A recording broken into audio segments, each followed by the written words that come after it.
places or whatever you have added sa Google Map Maker.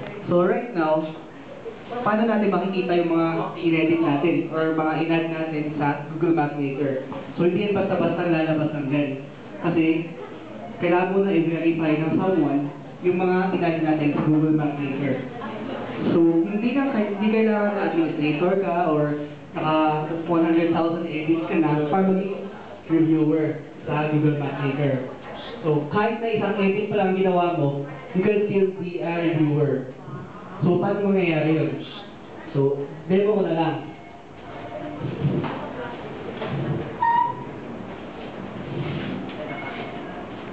Ayan. So, using your Google ID, login kayo sa Google Map Maker. Nakalagin na kayo lahat. Okay. So, eto. Paglagin yung Google Map Maker, ganito yung makikita, tama? Ayan. So, kasi ang Google Map Maker is all about your reputation. So, hindi pwedeng yung taga-Google ang gagawa nito kasi hindi nila alam yung locality natin.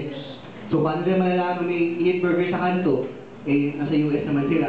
So, yung the best people who can review the edits are the people in the locality. Yes. Kaya kung yung sino nasa Bagong Bayan, nasa Takurong, or nasa bundok ng Tupik, sila ang the best people who can review the edits.